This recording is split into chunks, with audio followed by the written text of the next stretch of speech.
Hello everyone and welcome back to my channel. এটা আমার Vietnam সিরিজের সেকেন্ড এপিসোড। এই এপিসোডটায় আমরা ঘুরব হইয়ান আর দানাং।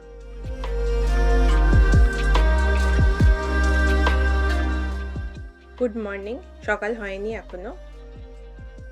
গাড়ি এসে গেছে আমাদের, এয়ারপোর্টের দিকে এবার রওনা দেব আমাদের নেক্সট ডেস্টিনেশনের উদ্দেশ্যে। ভিয়েতনাম বেড়াতে গেলে একটা শহর থেকে আরেকটা শহর যাওয়ার সবথেকে সহজ উপায় হলো প্লেনে করে যাওয়া। সময় তো অনেক কম লাগেই, কিন্তু ট্রেনে বা বাসে গেলে যা টিকিটের খরচা পড়তো, ফ্লাইটে গেলেও মোটামুটি সেরকমই খরচা। দানাং এয়ারপোর্টে নেমে সেখান থেকে দেখতে এসেছি মার্বেল মাউন্টেন।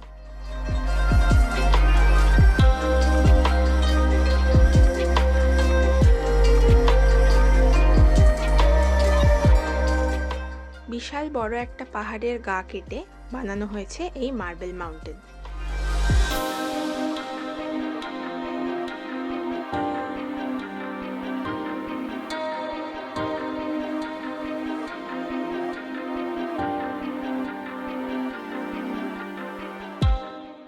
মার্বেল মাউন্টেন দেখে বেরোনোর পরেই তার পাশেই করা আছে একটা লিফট, যেটা করে অনেক ওপরে উঠে যাওয়া যাচ্ছে আর পাশ থেকে দেখা যাচ্ছে দানাং শহরটি।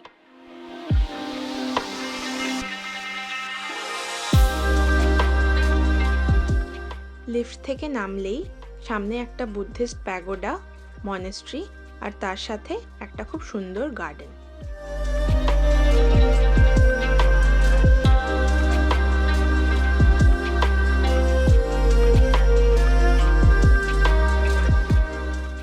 এবার আমরা রওনা দিলাম হইয়ান শহরটির উদ্দেশ্যে। মার্বেল মাউন্টেন থেকে গাড়িতে আধ ঘন্টার মতো রাস্তা, সেখানেই আমরা আজকের রাতটা কাটাবো।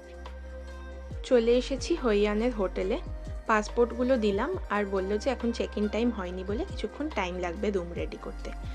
কিন্তু খুব খিদে পেয়েছে, তাই পাশের একটা ছোট্ট রেস্টুরেন্টে চলে গেলাম অল্প লাঞ্চ করতে। রুমে ঢুকে একটু ফ্রেশন আপ হয়ে আর কিছুক্ষণ রেস্ট করে তারপর বেরিয়ে পড়লাম হইয়ান শহরটা পায়ে হেঁটে ঘুরে দেখব বলে।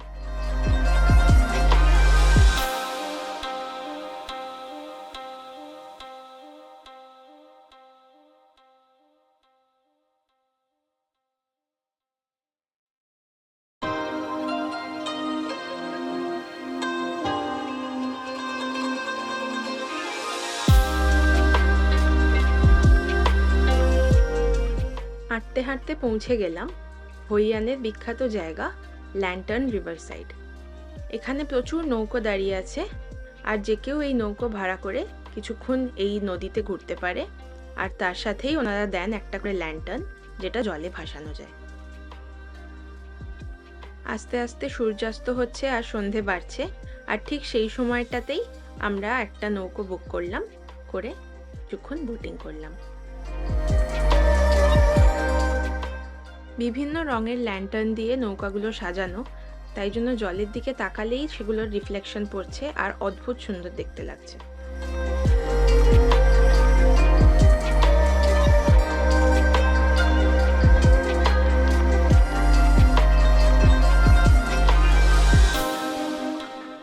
নৌকা ভ্রমণ শেষ করে আর কিছুক্ষণ আশপাশটা ঘুরে দেখে তারপর ফিরে গেলাম হোটেল। পরের দিনের সকাল হয়ে গেছে। হোটেলে এত সুন্দর সুইমিং পুলটা দেখে আর লোভ সামলাতে পারলাম না।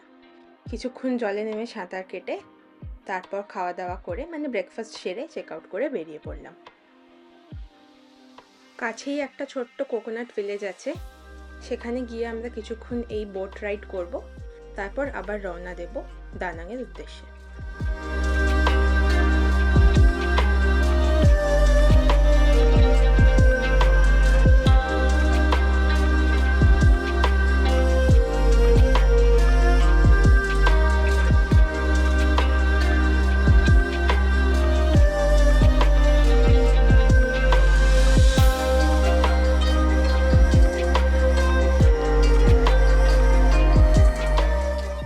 চারপাশে এরকম নারকেল গাছ দিয়ে ঘেরা ছোট ছোট ক্যানাল, প্রতিটা ক্যানালে লাইন দিয়ে নৌকো চলেছে।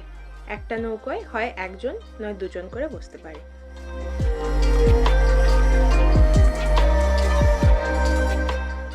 মাঝখানে গিয়ে একটা বড় জলাশয়, আর সেখানেই এই বোটম্যানরা এই খেলাটি দেখাচ্ছেন।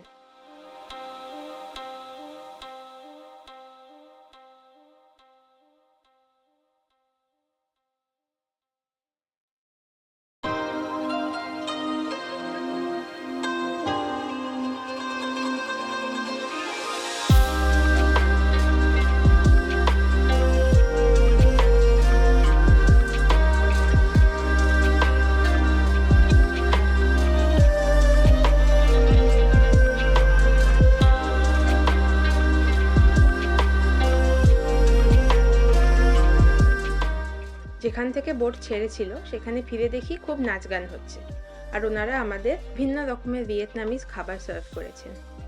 সব কিছু খেয়ে আর কিছুক্ষণ একটা ভিয়েতনামিজ কুকিং ক্লাস অ্যাটেন্ড করে তারপর আবার গাড়িতে করে বেরিয়ে পড়লাম দানাংয়ের উদ্দেশ্যে। সমুদ্রের পাশে ছোট্ট সুন্দর ঝকঝকে একটা শহর দানাং।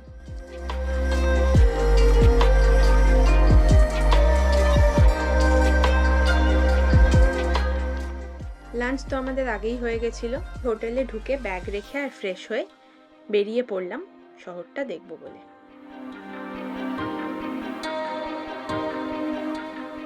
হোটেল থেকে বেরিয়ে রাস্তাটা ক্রস করেই উল্টো দিকে সমুদ্র। সানসেটের টাইম, বিচে অজস্র লোক, এত সুন্দর লাগছে চারপাশটা যে বলে বোঝানো যাবে না। কিছুক্ষণ জলে নেমে একটু খেলাও করে নিলাম পা ভিজিয়ে। সমুদ্রের ধারে আসবো অথচ একটু জলে নামবো না, তা তো হতেই পারে না।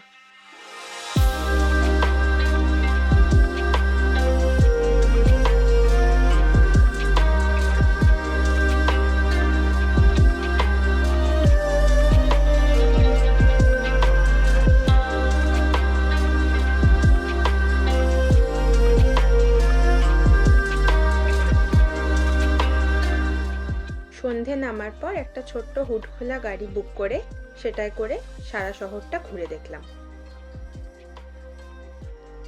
এটাই হলো দানাংয়ের বিখ্যাত ড্রাগন ব্রিজ।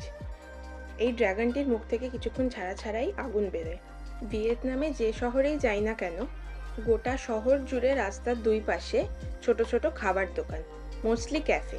আমরা ট্রাই করলাম ভিয়েতনামের ফেমাস এগ কফি আর কোকোনাট কফি। দুটোই ভীষণ ভালো আর খুব অন্যরকম খেতে ছিল। এরপর অল্প ডিনার করে ফিরলাম হোটেলে। কাল সকালে আবার একটা নতুন জায়গা, আবার একটা ফ্লাইট ধরা। এই ব্লগটা আমি এখানেই শেষ করছি। দেখা হবে পরের এপিসোডে।